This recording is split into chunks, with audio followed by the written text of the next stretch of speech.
one of the reasons I work out the most is that, I want to appear as like I'm not a person to, you can't victimize me. You can't make me your victim of a bad day. You won't put your hands on me. You won't hold me down. You won't strangle me. You won't do any of these things to me because number one, you won't be able to grab me. You won't be able to catch me. Like I use that as ways of like allowing myself to be like, there's nothing I'm scared of. Because in all reality, the man that I was most scared of throughout my whole life was my father. But then because of only being scared of him, I became fearless of anything, cops, people, motorcycles, fighting. I became fearless. And that's when I realized, right, again, that night on the motorcycle, I thought I could handle anything. I could handle alcohol. I could handle one of the biggest motorcycles I ever been on.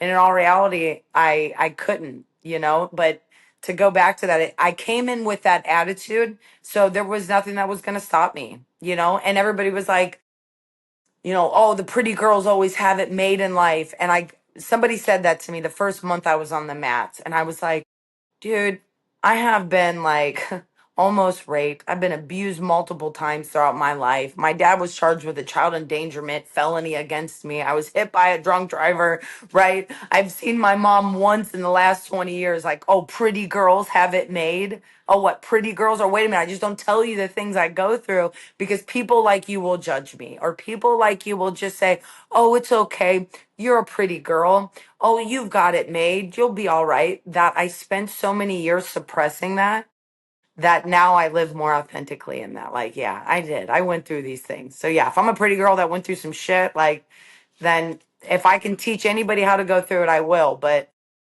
that's the short and long version. The longest version I could give you of what really brought me into fighting was an outlet, a safe place, wanting to put myself in a position to never be victimized by a man again. And unfortunately, the person that did it most to me was my father. So I have struggled with relationships, up until, the one I'm most recently in. So, thankfully for that.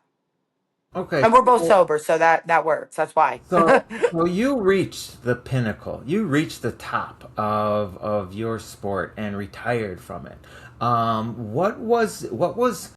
What made you get to the top? So I mean, and you have to have natural abilities at some point to be a top athlete. You have to have some sort of natural athletic ability, and then you have to put in the work, and you have to have the drive, and you have to have the with withstanding of pain and all these different things.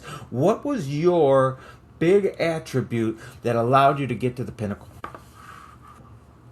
You know what? I wish I could say back now it was my mental stability, but it wasn't. That's what actually ruined it. But I think one of my biggest abilities was I physically knew how to take pain. It was hard to, like, I was only ever finished. I got finished one time ever in my career. And anybody would have told you, like, Jessica is not going to stop. She's not going to, right? She's not going to give up on herself. She's not going to not fight till every last bit of her is exhausted. And when I look back at that, and I talk about it even with my coach now, is that what makes a fighter some of the best fighters is to be able to withstand that pain, but also to withstand that pain while their body's actually truly getting damaged, right? Like, not often will you see a fighter quit on the stool, unfortunately they did recently, but the guy was severely beat up. And I hate to sound like this person, but I think that there's people that have been through some very abusive, traumatic situations where you knew if you went out, you weren't waking up ever again. So you got to stay awake.